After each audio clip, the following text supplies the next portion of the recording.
എത്ര ഞാനിങ്ങനെ നോക്കി ഇന്ന് ആലോചിക്കണേന്ന് നോക്കി നിങ്ങളിങ്ങനെ നോക്കണതല്ലേ കാര്യമുണ്ട്. ഒരു ആഭ്യന്തര കാര്യം കണക്കിലെടുത്ത് ഇന്നൊരു അടിസ്ഥാന അങ്കലാപ്പ് നിങ്ങളടുത്ത് പറയാനുണ്ട്. 2 ദിവസത്തെ വീഡിയോയിൽ ഞാൻ സ്ഥിരമായിട്ട് കാണിക്കുന്നുണ്ടല്ലോ എൻ്റെ മുടീൻ്റെ കോലിപ്പോൾ എന്താ കിടക്കണമെന്നുള്ള കാര്യം.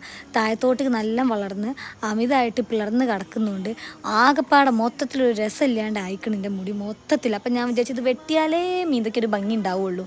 വെട്ടണോ വേണ്ടേ മീന്തപ്പോൾ ഭംഗിയുണ്ടോ എന്നൊക്കെയാണ് ഞാൻ ഇങ്ങനെ നോക്കിക്കൊണ്ടിരിക്കുന്നത്. അപ്പം ഞാൻ വിചാരിച്ചു ഓക്കെ ഇന്ന് വെട്ടിയിട്ടെന്നെ കാര്യം രണ്ടും കൽപ്പിച്ചിട്ടാണ് ചെയ്യുക വിചാരിച്ചു. എന്നാലും ഞാൻ ഇരുന്ന് ആലോചിക്കുകയാണ് എന്താ ചെയ്യേണ്ടത് വെച്ചിട്ട്. അപ്പോൾ ഞാൻ എന്ത് ചെയ്തു, ഓക്കെ പ്ലാൻ ചെയ്തു. ഈവനിങ് പോയിട്ട് മുടി വെട്ടാം ഓഫീസിൽ നിന്ന് ഇറങ്ങിയിട്ട് എന്നുള്ള കാര്യം ഞാൻ വിചാരിച്ചായിരുന്നു. അപ്പോൾ അതിൻ്റെ പരിപാടിയാണ്. രാവിലെ ഒന്ന് പൊലച്ചയ്ക്ക് എങ്ങാനും ആലോചിച്ചെടുത്ത് തീരുമാനമാണ് മുടി വെട്ടുക എന്നുള്ള കാര്യം. കുറച്ചും കൂടി വളരാനുള്ള ഒരു ഇത് ഞാൻ കൊടുക്കണ്ട, വെട്ടിയിട്ട് ഞാൻ വളർന്നോട്ടെ വിചാരിച്ചു.